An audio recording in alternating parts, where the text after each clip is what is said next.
Hi there, everyone. I'm Paige with m.a.b.e.l, and next Tuesday, August 6th, I am offering a maker-caddy make-along where we will be making this cute little tote called a maker-caddy using vintage quilts, and I hope you can join me. I wanted to talk about, though, if you didn't get a maker-caddy kit, which I had been selling, what you could use from your own stash to make this little bag. I love these maker caddies. They are super, super convenient. They're not that big, but they're large enough for like whole household items, or if you go to the grocery store and you just need a little bag.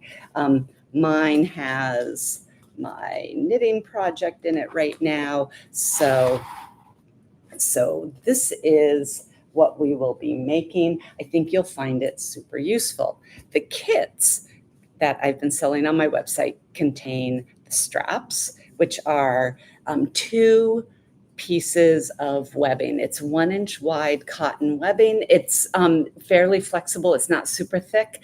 And I've cut them to 10-inch lengths. And then I also have the piece of quilt. The quilt is cut to 15 inches across by 18 inches long.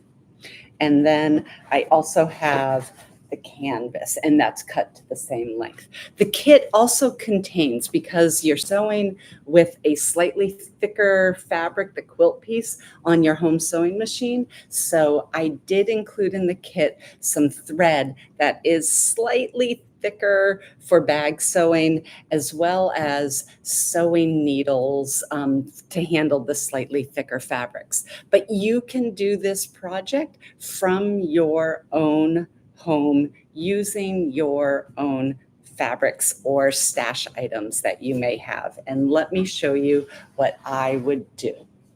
So first of all, the outer fabric, the piece that's going to show. This is the perfect opportunity to use a beautiful piece of fabric that you might have gotten like on a travel, or that someone might have gifted you, or you could use if you've got like an old apron or a dress or a linen tablecloth that's just not in use anymore, maybe has some stains or something. This is the perfect opportunity to use something like that. So like from my stash, I've got an old quilt top. So a quilt top is a quilt that just hasn't been quilted. So it's got the fabric all together, but it's not as thick as a quilt. I also have, let's see, where is it? I've also got some pretty fabric that I picked up along the way. This is just like a quilting cotton, but I just like the design. So that was really sweet. Let's see. And you could use a tea towel. There are so many different things that you could use for the outer fabric. The one caveat I have, though, is if you are using a non-quilt piece of fabric for your outer, I would recommend getting some interfacing to iron onto that fabric to give it a bit of body.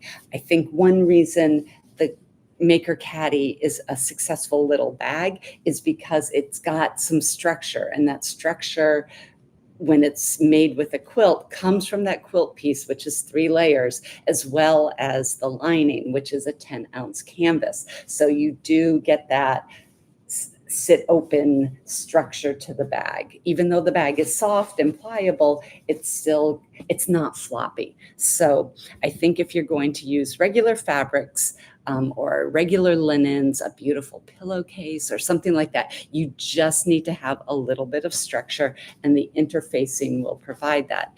Interfacing is a material that on one side of it, and of course you're not going to be able to see it, but it has like little glue dots or something on it all over. So basically you would get it and you would press it on the glue dots onto the wrong side of your outer fabric, and that will give it some structure. Interfacing comes in a variety of weights, and I would recommend medium to heavy weight to use for this project, and you would want it to be the same dimensions as the outer, which is 15 by 18. So that is your outer fabric. So the inner fabric. So again, the maker caddies are successful because the inner fabric is a 10-ounce canvas. Not everyone has 10-ounce canvas in their household, but what could you use that might mimic that structure? One thing would be an old canvas bag, like an old canvas book bag or an old canvas tote. Doesn't matter if it's got a little bit of dirt or staining, and you would be able to cut it to the appropriate width and length, and it's canvas, so you know that it will be durable. Another option is to like go through some old clothes or go through an old closet, like just cleaning out our house. I found a couple of old barn jackets that no one wears anymore. Those children have long since left our home. So I've got these old barn jackets. This gives you a lot of fabric. It is heavier duty and it would make a great lining. It would even make a great outer for this caddy. So that is also an option.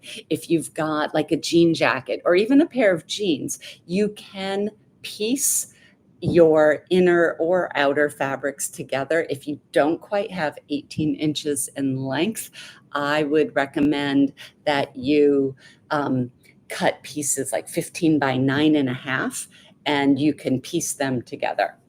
So the last piece that you do need are handles.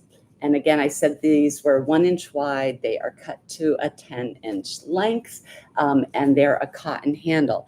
If you don't have webbing hanging around, and again, that might not be something that you have hanging around, a really great option might be ribbon. Everyone's got ribbon somewhere. What I would do with ribbon, and I've got a couple different types. So I've got this pretty ribbon, and ribbon is beautiful. It's not going to give you the stand up structure of the cotton webbing, but I think if you take the ribbon, because the sides of the ribbon, the long sides are stable. They're not going to fray. So what I would do is just double the ribbon to the 10-inch length, and then do some top stitching along both long edges. And that will give you a slightly thicker handle for your bag. And here's, another clever option. If you're cutting up the tote bag to use for the lining, you can also use the handles.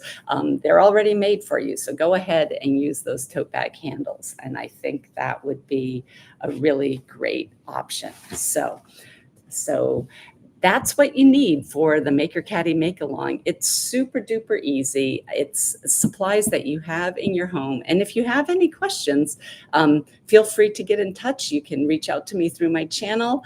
And I look forward to seeing you Tuesday, August 6th at 7:30 p.m.